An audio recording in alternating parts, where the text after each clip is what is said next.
ವೈಫ್ಗೆ ಕನ್ನಡ ಬರುತ್ತಾ? ಕನ್ನಡ ಬರುತ್ತೆ. ಹಳ್ಳಿ ಮನೆಗೆ ಎಷ್ಟು ದಿನದಿಂದ ಬರ್ತಾ ಇದ್ದೀರಾ? Almost 10 years. 10 years. ಏನು ತಿಂತೀರಾ ಬಂದರೆ? ಆವಾಗ ಸ್ಟಾರ್ಟಿಂಗ್ ತಂದೆ ಜೊತೆಗೆ ಬಂದಿದ್ದೆ ಫಸ್ಟ್ ಟೈಮು.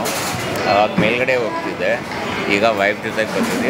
ಇವ್ರು ರೆಗ್ಯುಲರ್ ಬೇಕೇ ಬೇಕಾಗಿರುತ್ತೆ. ಟಿಫಿನ್ ಮಾಡೋದಂದರೆ ಇಲ್ಲೇ. ಏನು ತಿಂತೀರಾ? ಇಡ್ಲಿ, ವಡೆ ಮತ್ತು ಮಸಾಲೆ ದೋಸೆ ಮತ್ತು ಮಸಾಲೆ ಓಪನ್ ದೋಸೆ.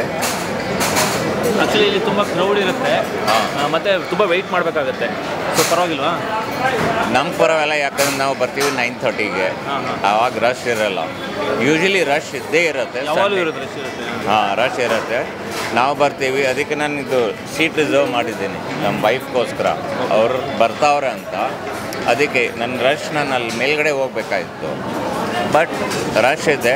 ಅದಕ್ಕಿಂತ ಊಟ ಆರಾಮಾಗಿ ಮಾಡಬೇಕು ಕುತ್ಕೊಂಡು. ಅಷ್ಟೇ ನನಗಿಷ್ಟ. ಇದದ್ದು ಬೆಸ್ಟ್ ಸರ್ವಿಸ್ ಅಂದರೆ ಆನ್ ಟೈಮ್ ಸರ್ವಿಸ್ ಕೊಡ್ತಾರೆ. ಕ್ವಾಲಿಟಿ ಎಲ್ಲ ಚೆನ್ನಾಗಿರುತ್ತೆ. ಸೂಪರ್. ಜತನ್. ಓಕೆ ಮೇಡಮ್, ರೆಗ್ಯುಲರ್ ಬರ್ತಾ ಇದ್ರೆ ಇಲ್ಲಿಗೆ? ಬರ್ತಾ ಇದ್ದೀವಿ. ಓಕೆ, ಹೌದು ಸರ್. ಸೊ ರೆಗ್ಯುಲರ್ ಆಗಿ ಬರ್ತಾ ಇದ್ದೆ ಇಲ್ಲಿ. ಇದು ಹಳ್ಳಿ ಮನೆ, ನಾವು ರಾಜನಗರಿಂದ ಬರ್ತಾ ಇದ್ದೀವಿ. ಸೊ ಪರವಾಗಿಲ್ಲ.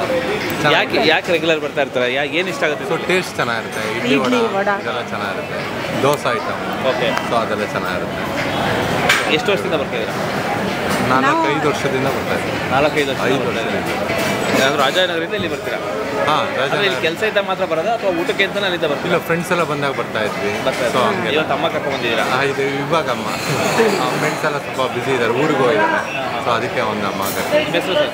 Chetan. Thank you. Thank you. ಅಮ್ಮ ಮಾತಾಡಿ. ನಿಮ್ಗೆ ಏನು ಇಷ್ಟ ಆಗುತ್ತೆ ಇಲ್ಲಿ? ಇಲ್ಲಿ ದೋಸೆ ಇಡ್ಲಿ ಓಕೆ, ಎಲ್ಲ ದೋಸೆ ಇಡ್ಲಿ. ಹಾಂ, ದೋಸೆ ಇಡ್ಲಿ.